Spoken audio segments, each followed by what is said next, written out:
근데 우리가 돈으로 행복을 살 수 없다면 돈이 없어도 행복할 수 있다는 뜻 아닐까요? 세상에는 상대적으로 덜 부유한 사람이 행복한 경우도 많이 있습니다. 이분들의 특징을 보면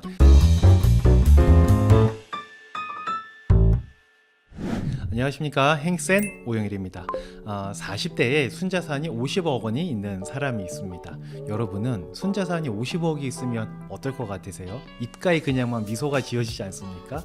우리 인간이 하는 고민의 95% 이상은 돈 때문에 생긴다고 하니까 50억 정도 있으면 우리가 하는 고민은 대부분 아마 해결이 될 겁니다. 근데 이분은 실제로 50억이라는 순자산이 있지만 우울증에 걸려서 치료를 받고 있다고 합니다. 우울증에 걸린 게 잘못됐다는 게 아니라 돈이 아무리 많아도 우울증에 걸릴 수 있다라는 거죠. 우울증에 걸린 이분께서는 지금 행복하지는 않겠죠. 돈이 아무리 많아도 자신의 감정이 망가진 상태에서는 행복할 수 없는 거니까요. 우리는 돈이 목표가 아니라 돈은 수단이라고 얘기를 많이 합니다. 돈만 많은 게 목표인 사람은 아마 없을 거예요. 그렇지만 모두들 돈을 만들기 위해서 저도 지금 나와 있는 것처럼 열심히 하루하루를 보내게 됩니다. 이유는 돈이 있어야 내가 원하는 아름다운 삶을 살 수 있을 거라는 생각을 하기 때문인 거죠. 그리고 이 생각은 맞는 생각입니다. 틀리지 않았어요. 돈이 없으면 내가 원하는 삶을 살 수 없을 확률이 매우 높아지게 됩니다.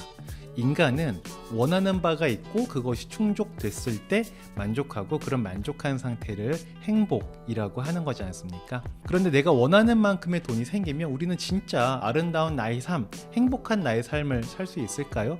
꼭 그렇지만은 않은 거 여러분 다 아시죠? 앞서 말씀드린 사례처럼 순자산이 50억이나 있는데도 인간은 우울증에 걸리게 됩니다. 이 얘기는 무슨 말이냐면 돈으로 행복을 살 수는 없다는 거죠. 근데 우리가 돈으로 행복을 살 수 없다면 돈이 없어도 행복할 수 있다는 뜻 아닐까요?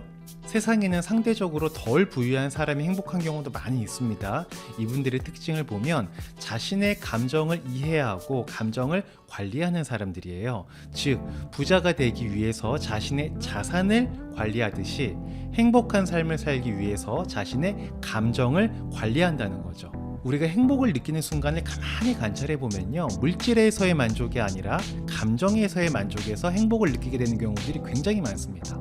나의 하루를 채우는 건 나의 신체 행동과 그 상황에서 느끼게 되는 감정들인데요, 이게 즉 행위와 감정이 하나로 움직이게 되고 그것들이 모여서 나의 하루를, 나의 인생이 만들어진다는 거죠. 나의 인생을 채우는 감정이 우울, 공포, 고독, 불안, 슬픔, 증오, 이런 부정적인 것보다는 그래도 기쁨, 희망, 감사, 즐거움, 영감, 사랑, 이렇게 긍정적인 게 많아야 행복한 삶을 살고 있다라고 말할 수 있을 거예요. 여기서 다행인 점은요, 내가 원하는 감정을 느끼기 위해서는 꼭 돈이 필요한 건 아니다라는 거죠.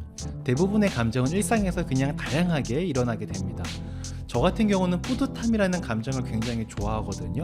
뿌듯함이라는 감정은 누군가의 인정이 필요한 게 아니라 그냥 나 자신이 나한테 만족해서 느끼게 되는 감정인 거잖아요. 그래서 저는 제가 좋아하는 감정을 얻기 위해서 아침에 운동을 하고 있어요. 이게 아침에 운동하는 거 좋은 거 다들 아시죠? 근데 힘든 것도 다 아시죠? 그래서 그 힘든 일을 해냈을 때의 성취감과 뿌듯함이라는 감정이 저한테는 들어오게 되는 거예요.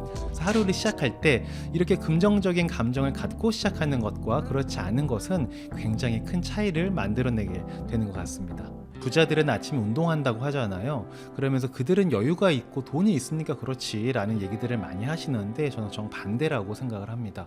오전에 운동을 했기 때문에 부자가 된 거다라고 보고요. 더 정확히 말하면 그들이 부자가 된 것은 오전에 운동을 해서가 아니라 긍정적인 마음 상태로 하루를 시작할 수 있게끔 자신을 컨트롤했다는 거예요. 보통은 잠도 안 깨고 상쾌하지 않은 감정으로 반시체처럼 하루를 시작하는 경우들이 많이 있잖아요. 근데 반대로 성취감과 뿌듯함을 안고 하루를 시작하는 사람이 있어요. 어떻게 이 두 사람의 결과가 같겠냐 이거죠. 달라도 너무 다른 거죠. 그게 쌓이고 쌓여서 격차라는 걸 만들게 되는 것 같습니다. 자, 아무튼 내가 원하는 감정을 얻는 방법은 내가 어떤 상황에서 어떤 감정을 느끼는지 이해하는 게 중요합니다.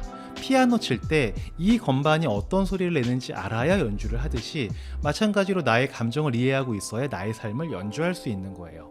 가끔은 이럴 때가 있습니다. 우리가 뭔가 불안하고 초조할 때가 있어요. 근데 특별히 뭔가 문제가 있거나 그런 건 아니에요. 근데 뭔가 불안한 감정을 느끼게 돼요. 그럼 이럴 때 내가 지금 불안하고 초조하구나 라고 내 감정을 알아차리고, 그 다음으로는 내가 왜 이런 감정을 느끼고 있을까라는 걸 한번 곰곰이 생각해 보는 거예요. 그러면 의외로 쉽게 내 감정의 원인을 알게 됩니다. 그리고 나는 이런 상황에서 이런 감정을 느끼는구나 라고 스스로를 알아가게 되는 거예요. 이렇게 나를 알게 되면 내가 좋아하는 감정으로 내 시간들을 채워나갈 수가 있습니다. 저는 행복한 사람과 아닌 사람의 가장 큰 차이는 자신의 감정을 이해하느냐 그렇지 못하느냐라고 봐도 과언이 아니라고 봐요.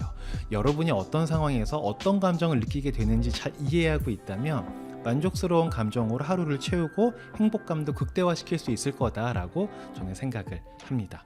자, 오늘부터 하나만 같이 해보실게요. 나는 지금 어떤 감정을 느끼고 있는가? 이 감정을 느끼는 이유는 뭐지? 이렇게 나의 감정을 관찰하는 것만으로도 정신이 맑아지고 뭔가 해결되는 듯한, 시야가 맑아지는 그런 경험을 하시게 될 겁니다. 문제를 풀려면 문제를 봐야 하듯이 나의 행복을 위해서는 나의 감정을 보는 것이 중요합니다. 여러분들은 오늘 이 영상 보시면서 어떤 감정이 드셨을까요? 이 영상을 보시면서 놓치고 있던 것을, 몰랐던 것을 찾았을 때 쾌감을 느끼셨으면 좋겠습니다. 그러면 저는 뿌듯함과 자기 효능감이라는 긍정적인 감정을 느끼게 될 것 같아요. 자, 오늘 영상 이 정도로 정리하도록 하겠습니다. 이상 2024년 10월 24일까지 전 직원 연봉 1억인 회사를 만드는 사람 오영일이었습니다. 자, 들어주셔서 감사하고요. 다음에 또 뵙겠습니다. 들어가겠습니다. 안녕.